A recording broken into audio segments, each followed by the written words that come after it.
السلام علیکم ورحمۃ اللہ وبرکاتہ۔ مشاہدین کرام، احمد آباد میں بہن عائشہ کے ساتھ جو واقعہ پیش آیا، یہ ہمارے لیے بڑا اندوہناک واقعہ ہے۔ یہ واقعہ ہمارے معاشرے کو جھنجھوڑنے کے لیے کافی ہے۔ ایسے بہت سارے واقعات پیش آتے رہتے ہیں، مگر وہ ہمیں معلوم نہیں ہو سکتے ہیں۔ اس واقعے نے ہمیں اپنے معاشرے کی ایک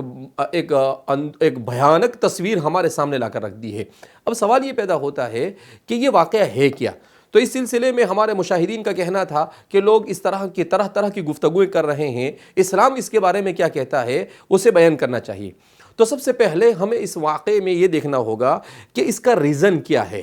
یہ خودکشی ہمارے معاشرے میں کیوں ہو رہی ہے، جبکہ قرآن صریح الفاظ میں یہ کہتا ہے کہ انسان کے لیے خودکشی کی کوئی گنجائش نہیں ہے۔ وہ مغربی معاشرہ ہے جہاں پر انسان ڈپریشن میں آ کر قانونی طور پر بھی خودکشی کر لیتا ہے، جو انسانی تعلیمات کے خلاف ہے۔ اسلامی تعلیمات کیا کہتی ہے کہ انسان دو چیزوں سے اللہ رب العزت اس کی آزمائش کرتا ہے، ایک مصائب بھیج کر اس کے صبر کو آزماتا ہے، اور نعمتیں دے کر اس کے شکر کو آزماتا ہے کہ یہ صابر بندہ ہے یا شاکر بندہ ہے۔ اگر وہ صبر کر لیتا ہے تو ان اللہ مع الصابرین، اور اگر وہ شکر کرتا ہے تو لئن شکرتم لازیدنکم۔ دونوں پیمانے قرآن کریم نے بیان کیے ہیں کہ صبر کا یہ انعام ہے اور شکر کا یہ انعام ہے۔ ہمارے یہاں پر یہ جو واقعات پیش آ رہے ہیں، ان واقعات کے پیش آنے کا سب سے بنیادی اور اہم ریزن یہ ہے کہ ہمارے معاشرے میں ہمارے نوجوانوں کو دین کی بنیادی تعلیمات دینے سے اور بیسک ایجوکیشن آف ریلیجن سے ہم دور ہو چکے ہیں۔ ہم اپنے نوجوانوں کو دین نہیں سکھا رہے ہیں، ماں باپ بھی فکر نہیں کر رہے ہیں، اور خود نوجوان بھی فکر نہیں کرتے ہیں، جس کو قرآن کریم کہتا ہے ضعف الطالب والمطلوب، کہ طالب بھی کمزور اور مطلوب بھی کمزور، دونوں ہی اس کا شکار ہے۔ اس لیے کہ کسی بھی انسانی معاشرے کے انفرادی اور اجتماعی مسئلے کو حل کرنے کے لیے مذہب کی طرف رجوع کرنا ضروری ہے، اور مذہب اسلام چونکہ کامل و مکمل دین ہے، لہذا وہ ایسا سولوشن پیش کرتا ہے، ایسا حل پیش کرتا ہے جس میں اس کے لیے دنیا اور آخرت میں بھلائی اور بہتری ہوا کرتی ہے۔ لہذا ہمیں سب سے پہلے ہمارے معاشرے میں دین کی بیسک اور بنیادی تعلیم کو کس طرح سے عام کیا جاوے اس کی فکر کرنی چاہیے۔ دوسرے نمبر پر ہمیں یہ جاننے کی ضرورت ہے کہ شادی بیاہ کے سلسلے میں اسلام کیا کہتا ہے۔ تو شادی اور بیاہ کے سلسلے میں اسلام کی تعلیمات بڑی واضح ہے۔ اسلام ایک تو یہ کہتا ہے کہ افضل النکاح ایسرها مؤونہ، سب سے بہترین نکاح وہ ہے جس میں کم سے کم خرچہ ہو، لہذا ہمیں اپنے شادیوں میں فضول خرچی سے رک جانا چاہیے۔ دوسرا، اسلام کا یہ کہنا ہے کہ شادی کیسے ہوگی، تو دلہا اور دلہن جو آپس میں شادی کرنا چاہتے ہیں وہ دونوں ایک دوسرے کو دیکھ کر اور ان کے اپنے والدین کی رضامندی کو حاصل کر کر دین کی ترجیحی بنیاد پر ایک دوسرے کے ساتھ نکاح کے بندھن میں جڑ جائے۔ جب یہ ہوگا تو معاشرے میں بہت ساری خرابیاں۔ اس کے بعد تیسرے نمبر پر ہمیں جو کام کرنے کی ضرورت ہے وہ یہ کہ ہمیں شادی سے پہلے دلہے پر دلہن کے کیا حقوق ہے،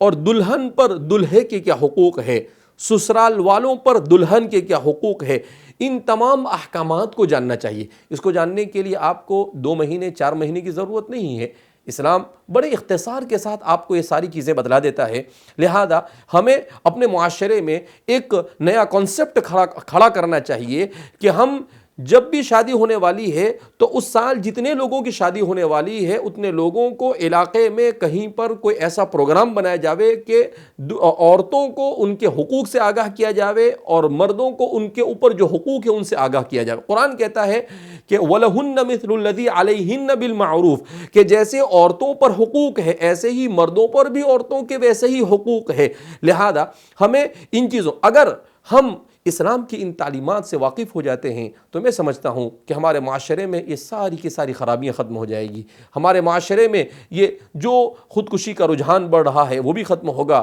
جو آپس میں طلاقیں بڑھ رہی ہے وہ بھی ختم ہوگا۔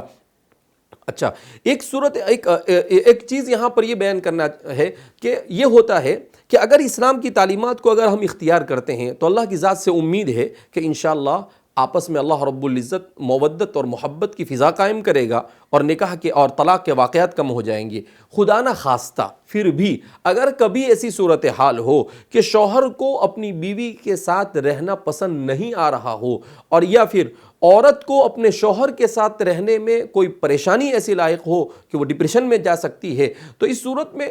اسلام نے دونوں کے حل پیش کیے ہیں۔ شوہر کے لیے کہا کہ اگر آپ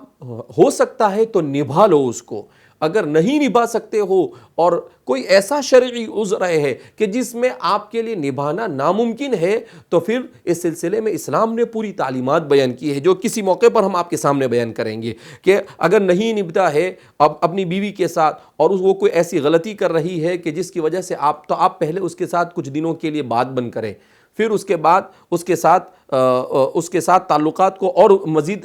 کم کر دے ہوئے، اگر اس کے بعد بھی اس کی اصلاح نہیں ہوتی، اس کے بعد بھی اصلاح نہیں ہوتی ہے، تو دونوں خاندان حکم من اہلہ و حکم من اہلہا، شوہر کے خاندان میں سے کچھ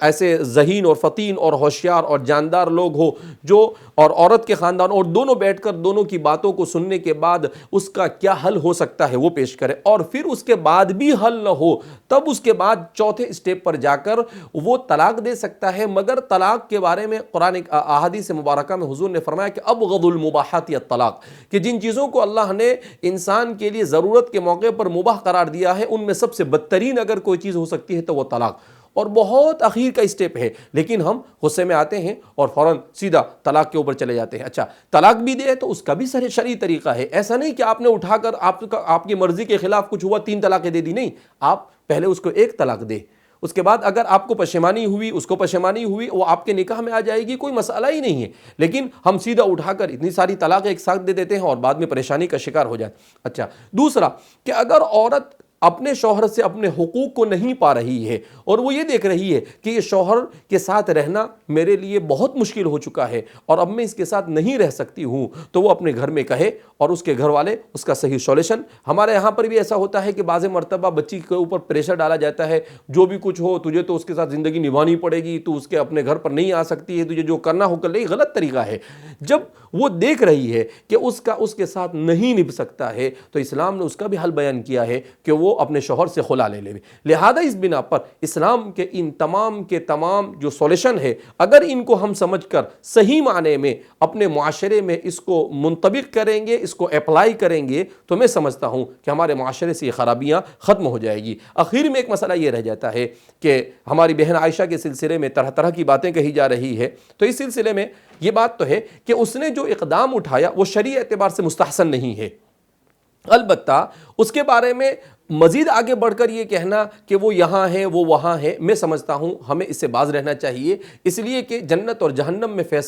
بھیجنے کا فیصلہ یہ اللہ کا فیصلہ ہے، میرا اور آپ کا اور ہم میں سے کسی کا فیصلہ نہیں ہے۔ اب وہ اللہ رب العزت ہی اس کے بارے میں جو فیصلہ کرے وہ اللہ کے حوالے ہیں، لہذا اس بحث میں پڑھنے کے بجائے اس واقعہ کس پس منظر میں پیش آیا اور اس کا کیا حل اسلام پیش کرتا ہے، جس کی بہت ساری چیزیں آپ کے سامنے ابھی پیش کی گئی اور بھی بہت ساری چیزیں آئندہ آپ کے سامنے پیش کی جائے گی، تو ہمیں اس کی طرف بڑھنے کی ضرورت ہے۔ اللہ رب العزت ہمارے معاشرے کو صحیح سمجھ عطا فرمائے اور انسانی اور اسلامی بنیاد پر اپنے مسائل کو سوچ سمجھ کر کونسلنگ کے ساتھ اور پورے اپنے مستقبل کے اوپر نظر کرتے ہوئے اپنی عاقبت کو سامنے رکھتے ہوئے اپنے فیصلوں کو لینے کی توفیق مرحمت فرمائے اور اللہ رب العزت ہم سب سے راضی ہو جائے۔ السلام علیکم ورحمۃ اللہ وبرکاتہ۔